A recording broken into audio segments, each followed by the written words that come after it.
This episode of the Cyberwire is made possible in part by Barracuda. Every 11 seconds, there's a new ransomware attack. Oil pipelines, universities, corporations, all paying millions of dollars. Barracuda says, don't pay the ransom. Before a ransomware attack occurs, train your team to recognize an attack and use anti-phishing technology. Protect your applications, and they can't get onto your network.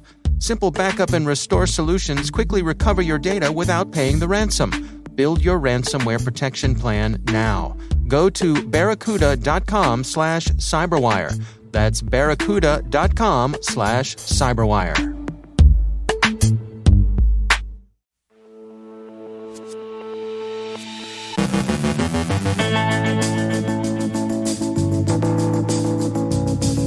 The Log4shell vulnerability is trouble, and its remediation isn't going to be quick or easy.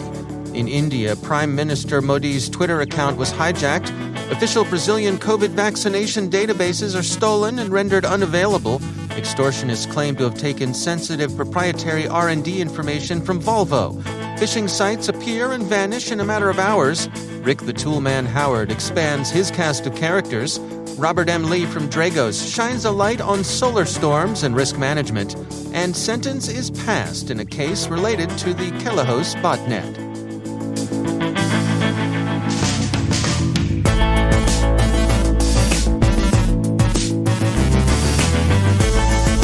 From the Cyberwire studios at Data Tribe, I'm Dave Bittner with your Cyberwire summary for Monday, December 13th, 2021.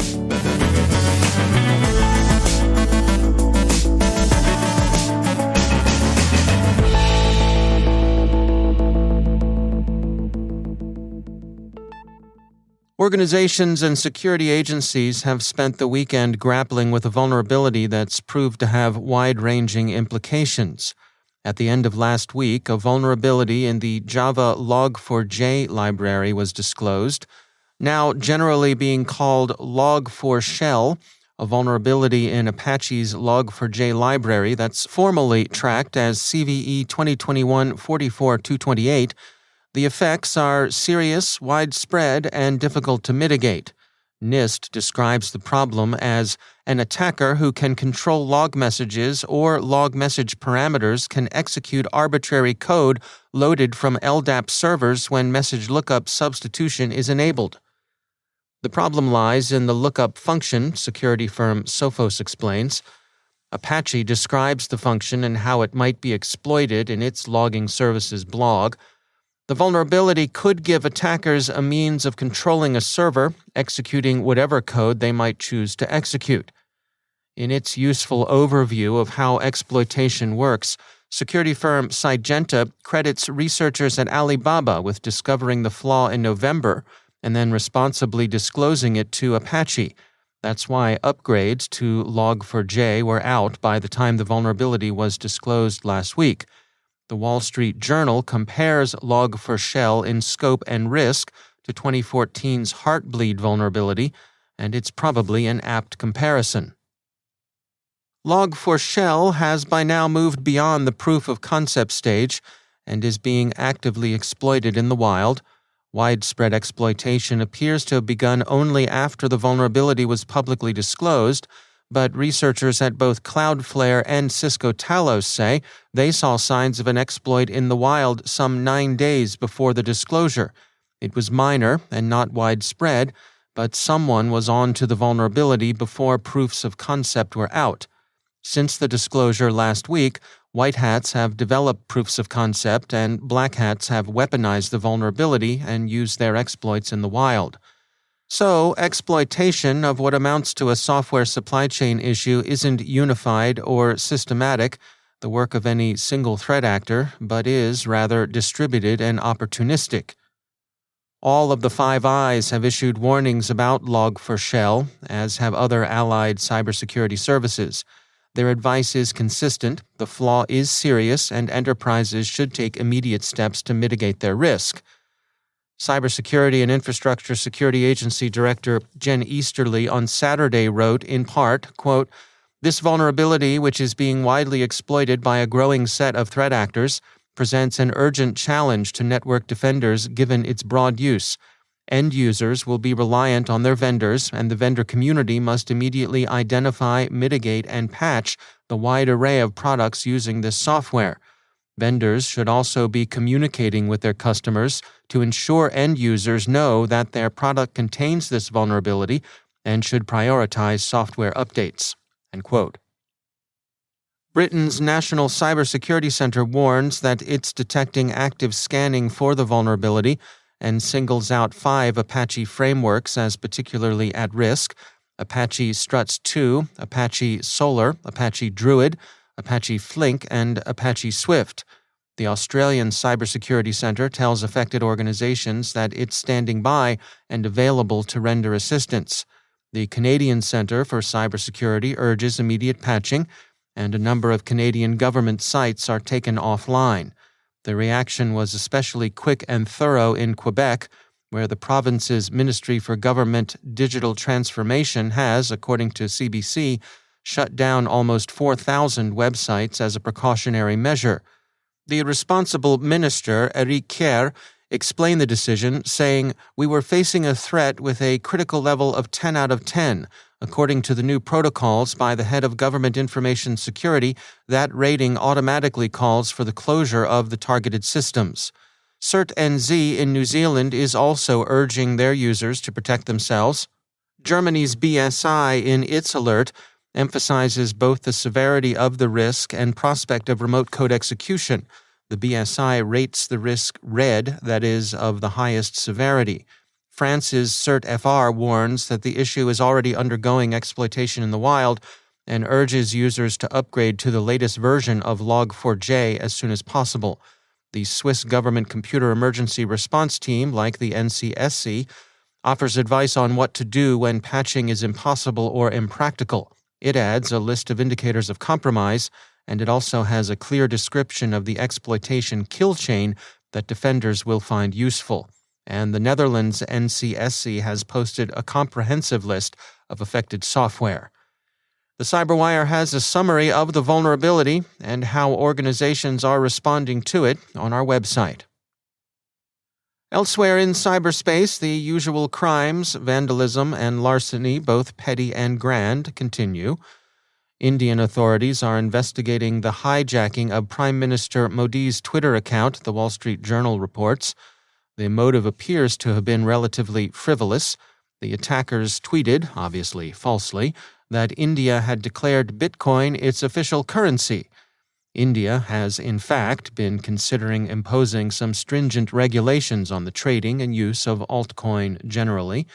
As the journal writes, quote, "The hack came after the Indian government last month said it would consider a bill to prohibit private cryptocurrencies in India, with some exceptions, and create an official digital currency to be issued by the Reserve Bank of India, according to a parliamentary bulletin." End quote. Brazil's Ministry of Health has sustained a significant data breach, according to Reuters. The attack hit Friday, and police are investigating. A group calling itself the Lapsus Group claimed responsibility, telling the ministry that its data had been copied and then deleted. Quote, "Contact us if you want the data back," they said. The Brazilian government confirmed that the data had indeed been lost and said that it's working to restore it. The affected data that has drawn the most attention involves COVID-19 vaccination records. Volvo disclosed Friday that it had sustained a cyber attack. The company said, quote, "Volvo Cars has become aware that one of its file repositories has been illegally accessed by a third party. Investigations so far confirm that a limited amount of the company's R&D property has been stolen during the intrusion. Volvo Cars has earlier today concluded, based on information available, that there may be an impact on the company's operation." End quote. The threat actors were apparently intellectual property thieves, Bleeping Computer reports. The record assesses the theft as directed toward collecting ransom. A gang, Snatch, known to engage in such extortion, has claimed responsibility, listing Volvo among its victims in a November 25th post on their dark web site. Since then, they've published samples of what they allege are stolen Volvo data. One of the difficulties of tracking down ransomware gangs and other criminal operators is the Mayfly-like lifespan of their phishing pages. Security firm Kaspersky looked at such pages over the summer and found that phishing sites are surprisingly ephemeral. Quote, "The bulk of phishing pages were only active for less than 24 hours. In the majority of cases, the page was already inactive within the first few hours of its life." End quote. Blink and you'll miss 'em. And finally, Security Week reports that Oleg Kashkin, a Russian national residing in Estonia who was convicted in June on U.S. charges related to his operation of crypto services that assisted the operators of the Kelahos botnet, has been sentenced. Mr. Kashkin received a 4-year prison sentence for 1 count of conspiracy to commit computer fraud and abuse and 1 count of computer fraud and abuse.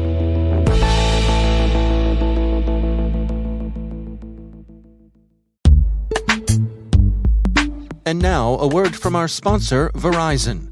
Mitigate the risks and realize the benefits of digital transformation with the help of Verizon, a leader in cybersecurity managed and professional services for nearly 2 decades. From secure cloud computing solutions to advanced detection and response capabilities, Verizon helps secure data, networks, and infrastructure of many of the world's best-known organizations. Their annual data breach investigations report is considered the gold standard of cybercrime research, and Verizon's leadership in network, wireless, and IoT connectivity makes it uniquely capable of protecting the ever-expanding attack surface. Let Verizon help you optimize your defenses and achieve the maximum return on your security investments. Learn more at verizonenterprise.com/products/security.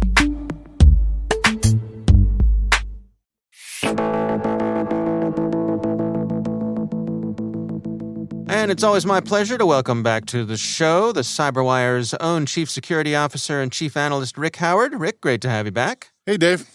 So for your 7th season of CSO Perspectives, and let me just quick aside here, I can't believe we're 7 seasons already. Oh, how the time does fly, right? It does indeed. So for season 7, you have introduced your Rick the Toolman series, which is, of course, is modeled after one of your favorite TV shows from back in the 90s. Home Improvement. I think like a lot of folks, I love that show. I still can't help myself whenever I have a home improvement project. I walk around the house going, But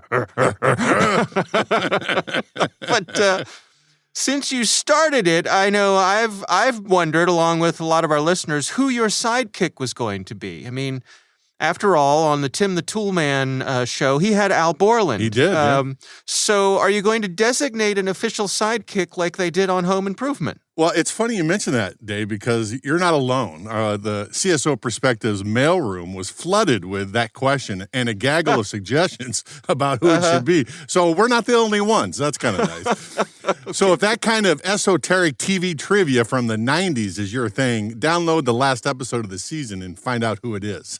Yeah, all right. Well, the holidays are upon us, and this week's episode is not only the last of the season, it's also the last of the year before we take a much-needed break, as I like to say, our long winter's nap for the holidays. Exactly right. And, 2021 seems like it's gone by extremely fast, right? Yeah. With all these great shows that we produce, but simultaneously, it has dragged on a snail's pace with, like, COVID stuff and political upheaval. Yeesh, what a year, right? But yeah. So I just want to say, Dave, that these past 12 months, working with you, on this daily podcast and Hacking Humans Goes to the Movies and all the Cyberwire X's that we've done together, that brings a little joy into the world for our listeners and has been a real big highlight for me. So, and I thank you for it, my friend. Happy holidays, and I will see you in 2022. Well, thank you, Rick, and a heartfelt thanks to you as well. I have to say it was really exciting when we heard that the opportunity was coming up that maybe you could join us here at the Cyberwire, and I really think it's been great. So on behalf of all the rest of us, what a great addition to the team you've been, and we're all looking forward to what is yet to come. Well, thank you, sir, and it's been a highlight, so like I said, so thank you very much for accepting me and giving me a freedom to do all this, and we will do it again next year. All right, right back at you. Rick Howard, thanks for joining us. Thank you, sir.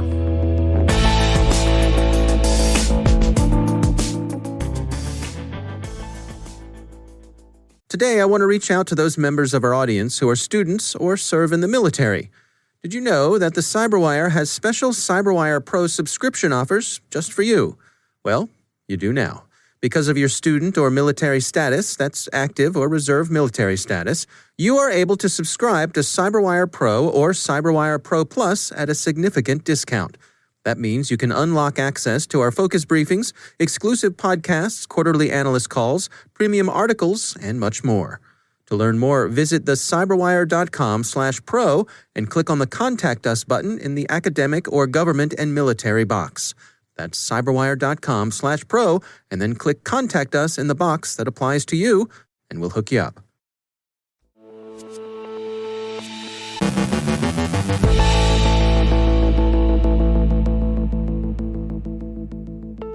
And I'm pleased to be joined once again by Robert M. Lee. He is the CEO at Dragos. Rob, it is always great to have you back. You know, probably once or twice a year I see a story come by, and the one from Wired came by, written by Lily Hay Newman, who I have a tremendous amount of respect for as a journalist. This article is titled, "A Bad Solar Storm Could Cause an Internet Apocalypse."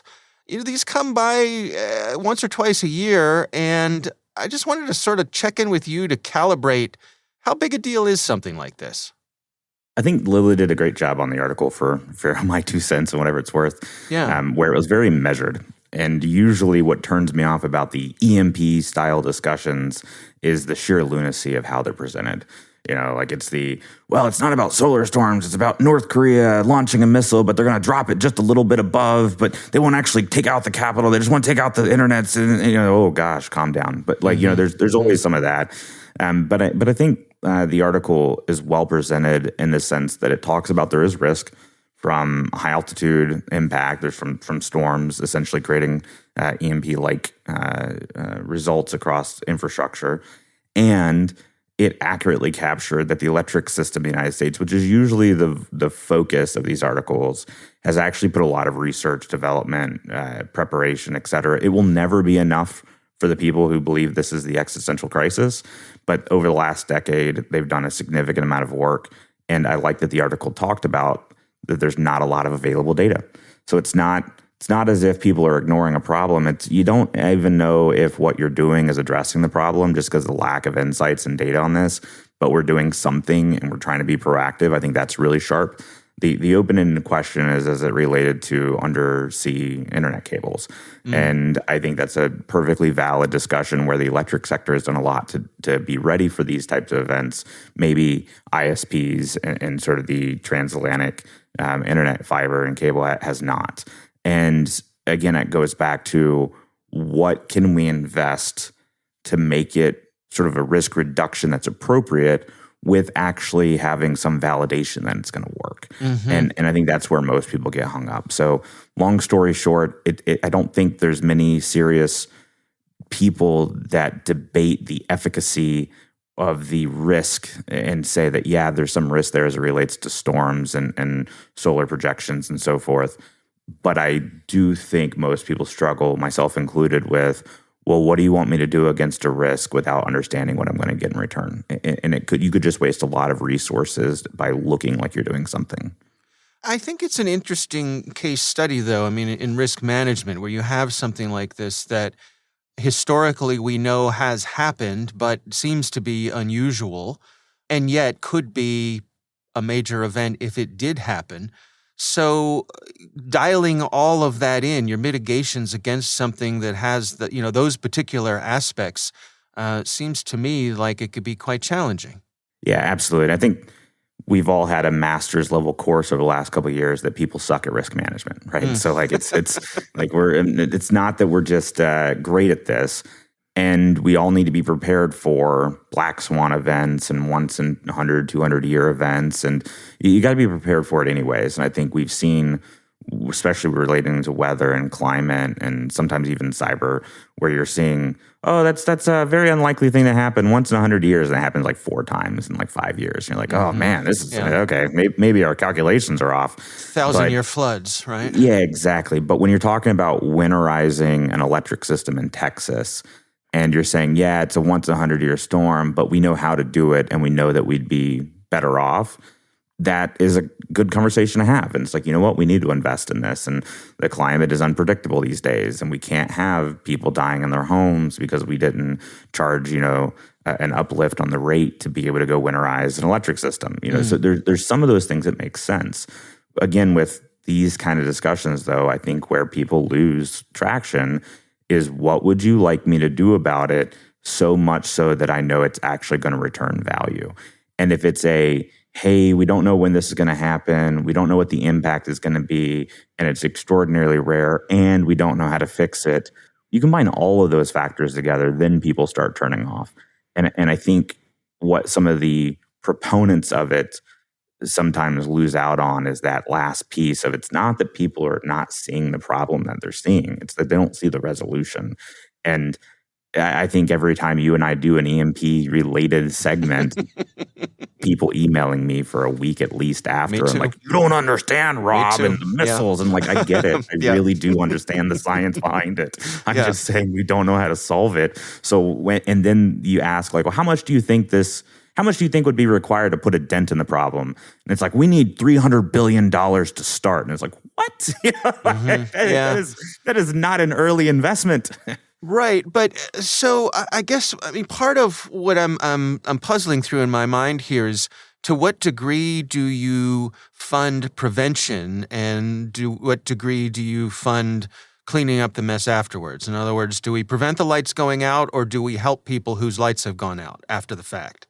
Yeah, and this goes even to the cybersecurity discussion, right? Where everyone's always like, I want to prevent all cyber attacks. I'm like, well, you can't. And also, without detection, you don't even know what you're preventing. Without response, you never develop the right detection strategy. You got to do all three: prevent, detect, respond. And I don't think this is any bit different. There's going to be some element of detection of, hey, is there early warnings that we can establish that help us prepare, and hey, have the appropriate backup plans responsible for the situation? Is there a certain amount of response that we have an idea of what we can invest in to get things going again? Like, all of that is fair, and so I agree with you, but I don't know that we know. And it goes back to what are we going to invest? And we can do as much research as we want, but as Lily's article captured, there's not a lot of data to operate on. So it's not a lack of interest and a lack of research. It's very theoretical for a lot of these discussions. And again, that doesn't mean we get to ignore it, but it means we have to be thoughtful in how much we invest in prevention, detection, and response. Should it be all three? Yes. And especially if we don't know how to prevent it and we don't actually know what we're doing, then the response plan might be the best course of action.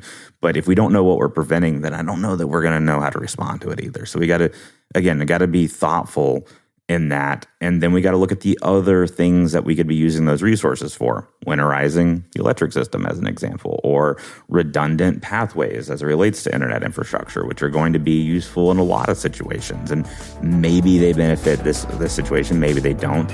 But I don't think we can look at investments to be done by countries and their citizens in isolation of the other investments that need to take place. All right. Well, Robert M. Lee, thanks for joining us.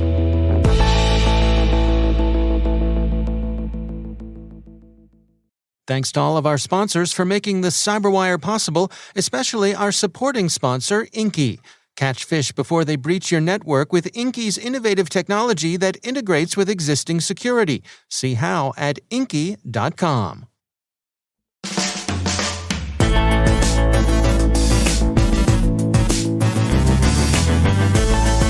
And that's the Cyberwire.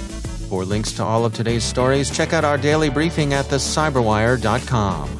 Don't forget to check out the Grumpy Old Geeks podcast, where I contribute to a regular segment called Security. I join Jason and Brian on their show for a lively discussion of the latest security news every week. You can find Grumpy Old Geeks where all the fine podcasts are listed, and check out the Recorded Future podcast, which I also host. The subject there is threat intelligence, and every week we talk to interesting people about timely cybersecurity topics. That's at recordedfuture.com/podcast. The Cyberwire podcast is proudly produced in Maryland out of the startup studios of Data Tribe, where they're co-building the next generation of cybersecurity teams and technologies. Our amazing Cyberwire team is Elliot Peltzman, Trey Hester, Brandon Karp, Paru Prakash, Justin Sabi, Tim Nodar, Joe Kerrigan, Carol Theriault, Ben Yellen, Nick Valecki, Gina Johnson, Bennett Moe, Chris Russell, John Petrick, Jennifer Iben, Rick Howard, Peter Kilpie, and I'm Dave Bittner. Thanks for listening. We'll see you back here tomorrow.